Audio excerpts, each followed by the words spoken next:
ফিলিস্তিনের গাজা উপত্যকা পুরোপুরি দখলে নেওয়ার পরিকল্পনা ইসরায়েলের নিরাপত্তা মন্ত্রিসভার বৈঠকে অনুমোদনের জন্য উপস্থাপন করা হবে।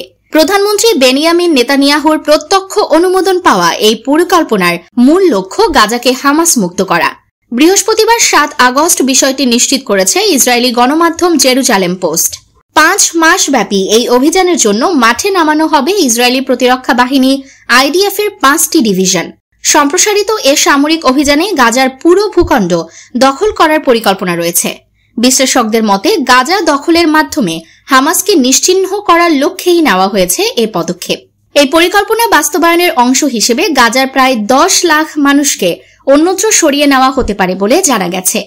এমন বড় পরিসরের অপারেশনের ফলে আরও ভয়াবহ মানবিক সংকট তৈরি হতে পারে বলে শঙ্কা করছেন অনেকে।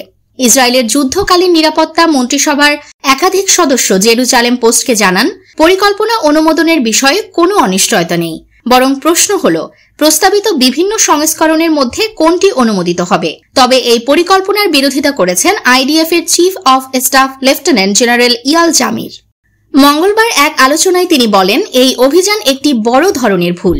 এর ফলে গাজায় জিম্মি থাকা মানুষের জীবন হুমকির মুখে পড়বে, যদিও তিনি পদত্যাগের মতো কোনো সিদ্ধান্তে যাচ্ছেন না। এদিকে এই অভিযানে যুক্তরাষ্ট্রের অবস্থান গুরুত্বপূর্ণ হয়ে উঠেছে।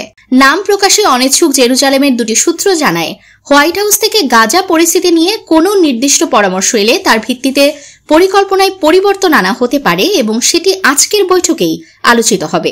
অন্যদিকে নেতানিয়াহু প্রশাসনের পক্ষ থেকে গাজার মানবিক সহায়তা বিতরণ বাড়ানোর উদ্যোগ নেওয়া হয়েছে বলে জানা গেছে। প্রশাসনের ঘনিষ্ঠ একটি সূত্র জেরুজালেম পোস্টকে জানায়, মানবিক ত্রাণ কার্যক্রমের পরিমাণ উল্লেখযোগ্যভাবে বাড়াতে চায় সরকার। এ বিষয়ে বুধবার মার্কিন প্রেসিডেন্ট ডোনাল্ড ট্রাম্প বলেন, আমি জানি ইসরায়েল আমাদের এই সহায়তা বিতরণে সাহায্য করবে। আরব দেশগুলোর সঙ্গেও আমাদের আলোচনা হয়েছে, তারাও অর্থসহ বিভিন্নভাবে সহযোগিতা করতে রাজি হয়েছে। গাজা দখল পরিকল্পনা নিয়ে এক সাংবাদিকের প্রশ্নের জবাবে ট্রাম্প বলেন, আমার দৃষ্টি এখন গাজার ক্ষুধার্ত মানুষদের খাওয়ানোর দিকে, বাকি বিষয়গুলো ইসরায়েলের সিদ্ধান্ত। এদিকে মার্কিন পররাষ্ট্রমন্ত্রী মার্কো রুবিও বুধবার সন্ধ্যায় ফক্স নিউজকে দেওয়া এক সাক্ষাৎকারে বলেন, এই অঞ্চলে শান্তি প্রতিষ্ঠার ক্ষেত্রে সবচেয়ে বড় বাধা হামাস। তারা গাজার শাসক হিসেবে কিংবা অন্য যে কোনো ভূমিকাতেই থাকতে পারবে না।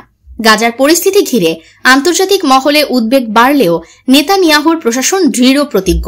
যুদ্ধ ও দখল দুই পথেই তারা হামাস নির্মূলের পরিকল্পনায় এগিয়ে যাবে। নিউজ ডেস্ক, দৈনিক অন্যধারা।